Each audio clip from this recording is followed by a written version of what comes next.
नमस्कार मेरे प्यारे साथियों, आपका हमारे YouTube चैनल स्टडी जर्नी में स्वागत है। हमारे चैनल के सभी वीडियो पाने के लिए subscribe my YouTube channel and press the bell icon.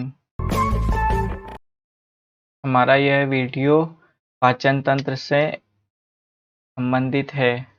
Part 2 part 1 पहले अपलोड कर दिया गया है, आप हमारे चैनल पर जाकर देख सकते हैं। पार्ट 2 में हमारा 21 क्वेश्चन है। निम्न में कौन सा एक आमाशय का भाग छोटी आंत के सबसे नज़दीक है? कौन सा भाग छोटी आंत के सबसे नज़दीक होता है? फंडस, पाइलोरिक, कार्डियक, इनमें से कोई नहीं। इसका आंसर हो जाएगा दोस्तों, जल्दी से जल्दी आप जवाब दीजिए, क्या आंसर हो सकता है इसका?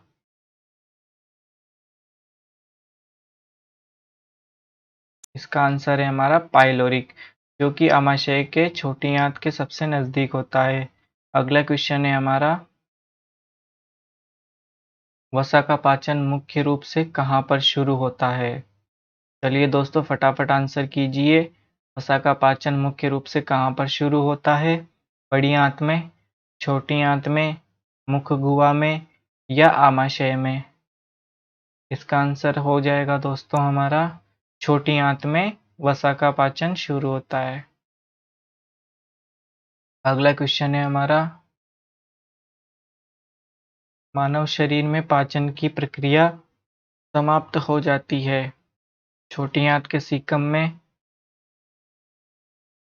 बड़ी आंत के रेक्टम में, छोटी आंत में या बड़ी आंत में? चलिए दोस्तों फटाफट जवाब दीजिए, क्या आंसर होगा इसका? छोटी आंत में। छोटी आंत का सबसे पहला और सबसे छोटा भाग कौन सा है?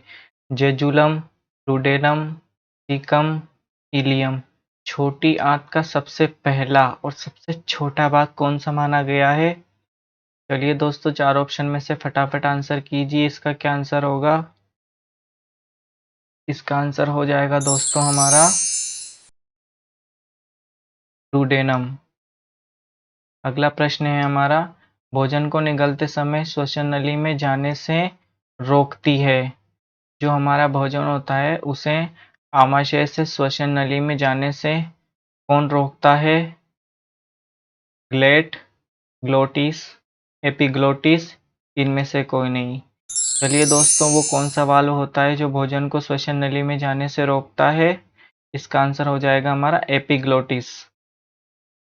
अगला प्रश्न है दोस्तों, अवशेषी अंग अपेंडिक्स जिसकी रचना एक उंगली जैसी होती है किसका भाग है? अपेंडिक्स दोस्तों आपने कभी ना कभी सुना होगा अपेंडिक्स का ऑपरेशन। यह अपेंडिक्स काम क्या आता है? यह सेल्यूलोज के पाचन में सहायक होता है, जो कि बड़ी आंत के निचले भाग पे जुड़ा होता है। यह एक अवशेषी अंग हो गया है अभी के समय पर। तो यह किससे जुड़ा होता है, यह किसका भाग है? इसका आंसर हो जाएगा दोस्तों, बड़ी आंत के सीकम से जुड़ा होता है। अगला हमारा प्रश्न है, हमारे शरीर में ग्रास नली की लंबाई लगभग कितनी होती है? फटाफट आंसर कीजिए दोस्तों, हमारे शरीर में ग्रास नली की लंबाई लगभग कितनी होती है? ग्रास नली जिसके माध्यम से भोजन आमाशय तक पहुंचता है।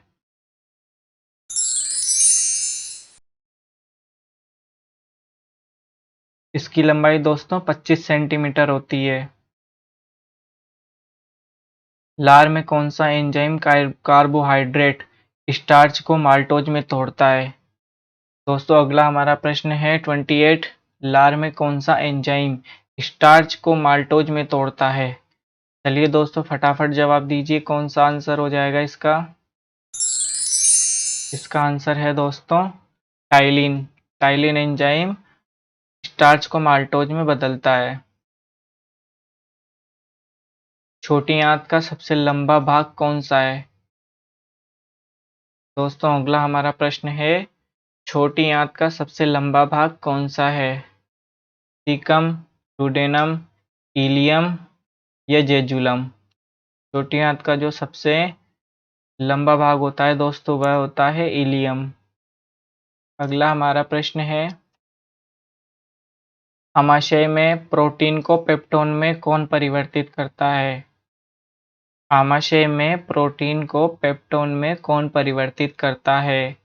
Trypsin, pepsin, carboxypeptide, rennin. इसका आंसर हो जाएगा दोस्तों पेप्सिन। पेप्सिन प्रोटीन को पेप्टोन में परिवर्तित करता है। अगला हमारा प्रश्न है दोस्तों, निम्न में से किसमें बिलिरुबिन नामक वर्णक पाया जाता है? बिलिरुबिन किसमें पाया जाता है? पित्तरस में। भोजन को वापस बड़ी आंत से छोटी आंत में जाने से रोकता है। जो हमारा भोजन है दोस्तों, वह एक बार बड़ी आंत में जाने के बाद छोटी आंत में न आए, इसे कौन रोकता है? चलिए दोस्तों आंसर बताइए जल्दी से जल्दी कमेंट बॉक्स में।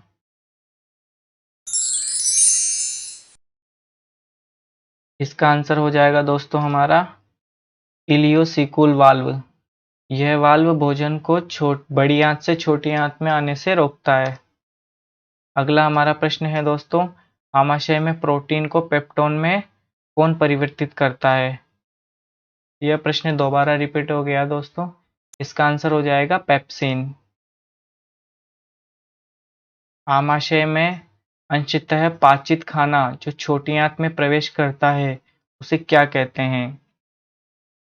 आमाशय जहाँ पे हमारा भोजन लगभग 3 से 5 घंटे तक रुकता है, यहाँ के बाद हमारा भोजन छोटी आंत में चला जाता है, जिसे छोटी आंत में क्या कहा जाता है? इसका आंसर हो जाएगा हमारा दोस्तों काइम, बी ऑप्शन।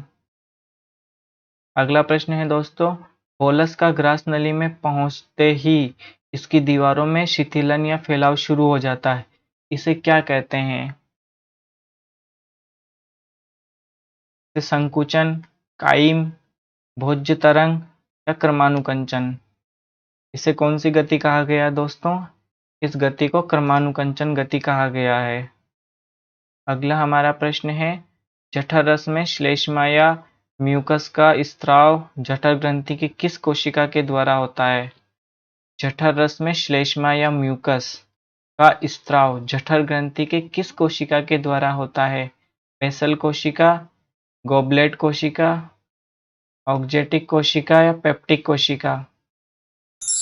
इसका आंसर क्या होगा दोस्तों? गोबलेट कोशिका। अगला हमारा प्रश्न है दोस्तों, पाचन क्रिया में प्रोटीन निम्नलिखित में से किस पदार्थ में बदलता है? वसा, ग्लूकोज, एमिनो अम्ल, शर्करा। तो हमारा पाचन क्रिया में प्रोटीन बदलता है एमिनो अम्ल में। अगला हमारा प्रश्न है दोस्तों, किसे ट्रैफिक पुलिसमैन के नाम से जाना जाता है?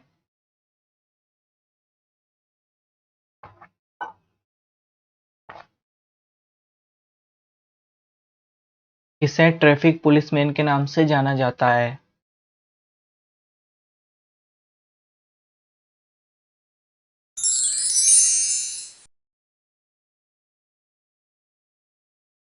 एपिग्लोटिस को। एपिग्लोटिक्स एक वाल्व होता है जिसे पुलिस ट्रैफिकमैन के रूप में जाना जाता है। अगला हमारा प्रश्न है, अधिकतम पोषक तत्व रक्त में कहाँ अवशोषित होते हैं? रक्त में जो पोषक तत्व मिलते हैं वह अधिकतम किस जगह से अवशोषित होते हैं? मतलब हमें कहाँ से रक्त में सबसे ज़्यादा पोषक तत्व मिलते हैं? बड़ी आंत से, अग्न्याशय से, छोटी आंत से या आमाशय से? हमें जो रक्त में सबसे ज़्यादा पोषक तत्व मिलते हैं वह हमें छोटी आंत से मिलते हैं। अगला हमारा प्रश्न है दोस्तों, बड़ी आंत का मुख्य कार्य क्या है? जो हमारी बड़ी आंत होती है उसका मुख्य कार्य क्या है?